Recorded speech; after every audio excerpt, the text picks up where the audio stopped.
Are we winning? Are we winning? I'm always getting asked that. What you've got to look at is if you're prepared to put the legwork in, as it were, or should I say the elbow grease, writing emails, complaining, being vocal on social media, then public pressure really does work. What you've got to look at is all the pushbacks we're getting. Sue Gray has resigned and stepped back. Why? Public pressure, because there's just too much heat on her right now. And if the public hadn't acted like that, she'd have just carried on. And it doesn't matter which political party you support, if you support any. The thing is pressure. And this government, I've always said it had to get worse before it got better. And thankfully, Keir Starmer's so rubbish, it's getting worse pretty damn quick. Rachel Reeves has reportedly dropped plans for the pension tax raid, not because she's being kind and she's thought about it and done the maths and realised she's got it wrong. No, nothing like that. She just doesn't want to affect the public sector workers that they've just given a massive pay rise to. So amid Treasury concerns that it would be penalised up to 1 million public sector workers. So 1 million workers, NHS, Department of whatever, work and transport, pensions, whatever, it might affect them. Senior officials from the department told the Chancellor that cutting the 40% tax relief on higher earners would have a disproportionate impact on public sector workers on modest incomes. I'm reading this from the Telegraph, past the Bay Wall. One government figure told the Times, told the Times that imposing a tax rise on those working for the state, such as nurses and teachers, would be madness after having agreed significant pay rises. It comes only weeks before the Chancellor's first budget in office on October the 30th, which Sir Keir Starmer warns the public would be painful. Actually, watching you come out of number 10 is painful. I'm always hoping it's cat. There had been reports that Ms Reeves was considering a proposal for a flat 30% rate of pension tax relief, so that higher rate payers would pay an effective 10% tax charge on their retirement contributions. Pension contributions are tax deductible, which means that basic rate payers receive relief equal to 20% of their payments to cancel out the income tax that would otherwise be due. So Sue Gray's backed away. Rachel Reeves is under the microscope, thankfully. I think she's a bit dim. I wouldn't like her to do. I wouldn't like her to do books for a burger bar, would you? Chancellor, what have we come to? But public pressure, as long as you keep at it, has an effect. I'm going to show you a short clip now from someone I've been in dialogue with on Twitter.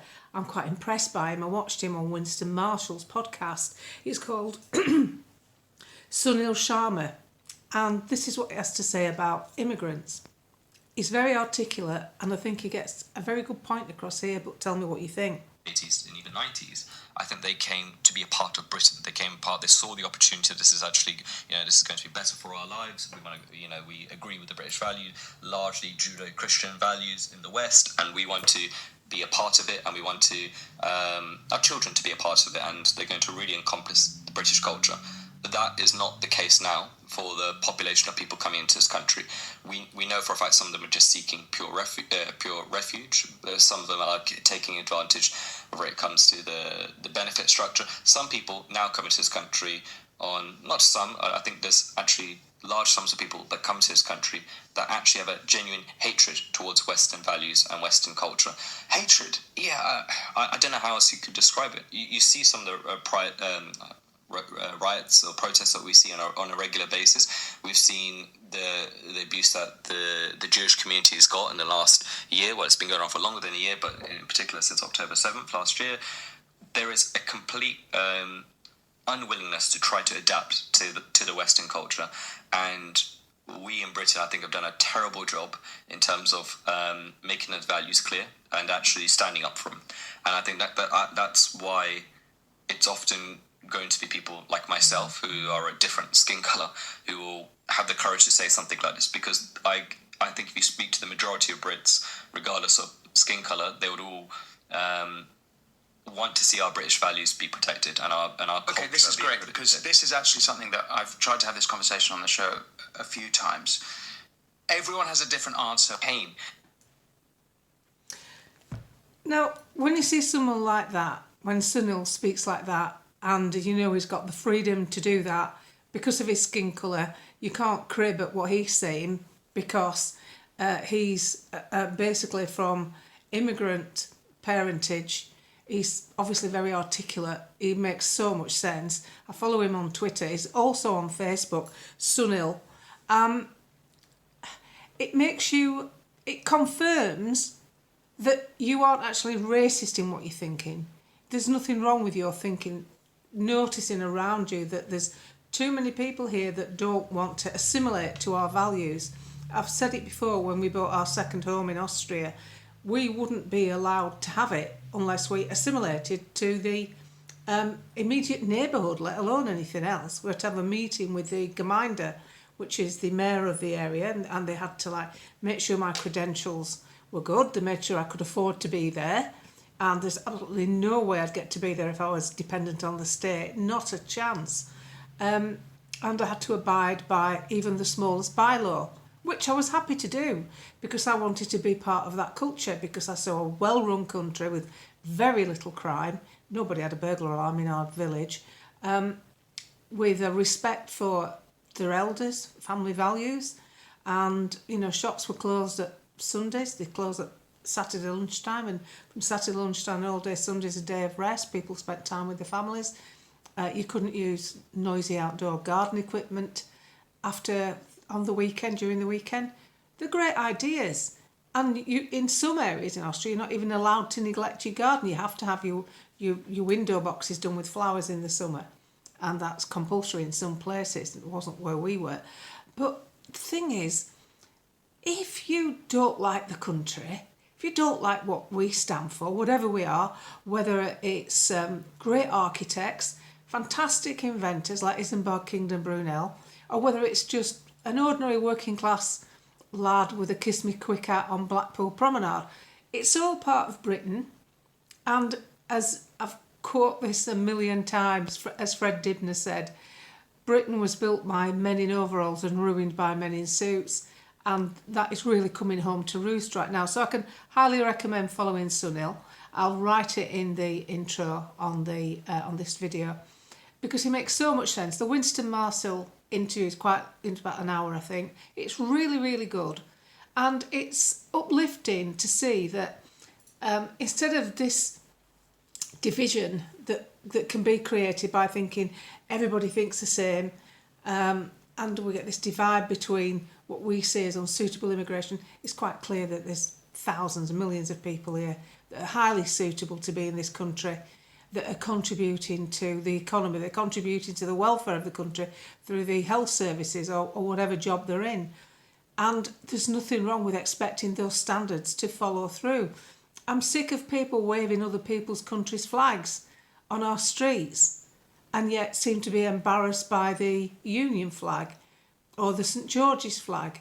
We shouldn't have to diminish what we've built up and become, because whatever it is we've done, millions of people are flocking towards it. They're not all running to Saudi Arabia for asylum, are they? Nobody's going off to these other places because these other places are too difficult to get in. You can't go to Dubai and claim asylum. You can't even get in the country unless you're contributing something. And they favour their own. They have tax advantages, work advantages, health advantages for people who are actually born there, because they look after their own. And we've ended up with a culture here where our politicians are hell-bent on using our taxes to fund grandiose schemes abroad. And we've had it for decades with the EU.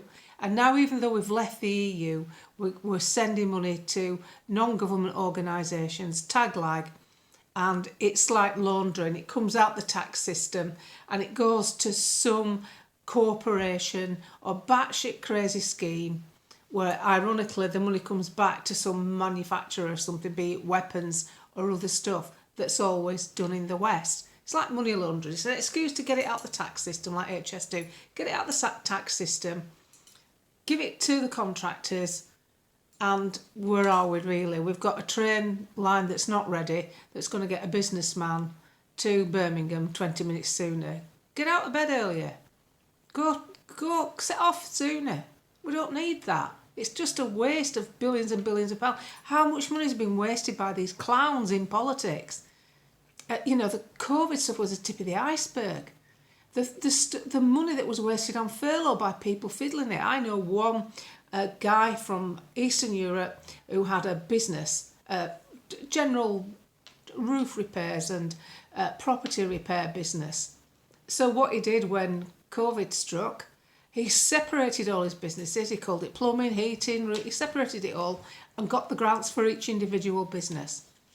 So he got 5 times what he should have legitimately claimed, and then cleared off at the end of it.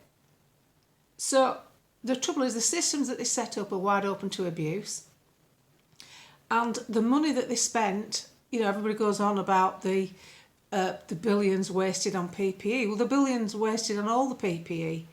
Because if something's toxic, if you're in a hospital, there's medical waste bins and normal waste bins.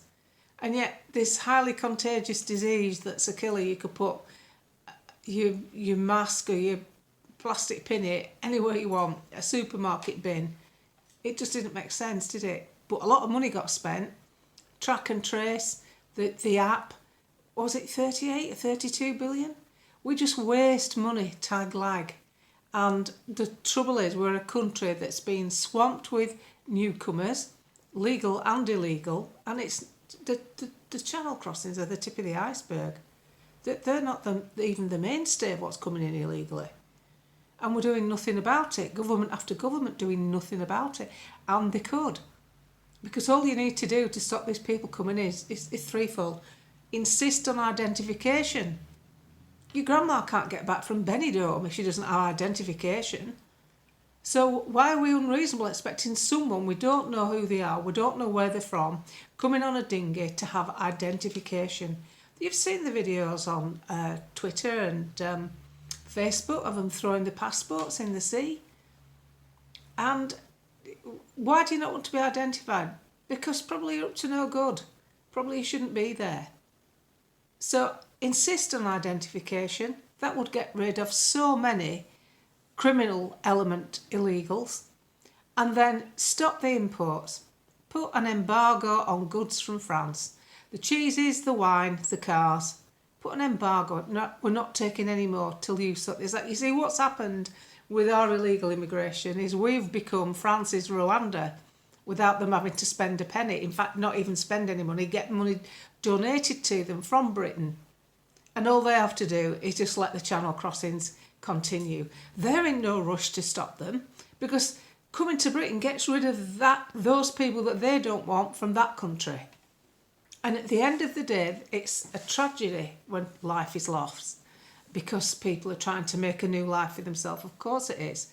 But at the end of the day, that final leg of their journey to come to Britain was a choice thing. France is safe. People have second homes in France. People emigrate to France. Not because it's dangerous, because it's safe. It's a bigger landmass than us with about the same population. And so what happens is France pretends to be bothered and make sure they're safe while they're in French waters and hand it over to Britain. We are France's Rwanda scheme and they haven't had to spend a penny. But you need to keep complaining about it. And you need to keep complaining about the two-tier policing. And you need to keep complaining about online censorship. Complain. Get on the threads on the social media, especially on Twitter, and write to your MP, email them, leave voice clips. Don't ring them when they're in. You don't want to talk to them. You don't want to know their opinion. You want them to know yours. And you want them to know that you're not going away, even if they send you a letter back. When you contact an MP, it's not about getting a response. It's about them knowing what you think. I'm not really interested in my MP's response. I just want to know she's had my email or he's had my email, whoever's in office at the time. And I do it all the time. And I've got a posse of people who do it all the time with me. So when you complain, as I said at the beginning, it does have an effect. They have to start thinking again when they see that there's a mass campaign, a voluntary campaign to reject certain legislation that they're trying to dump upon us.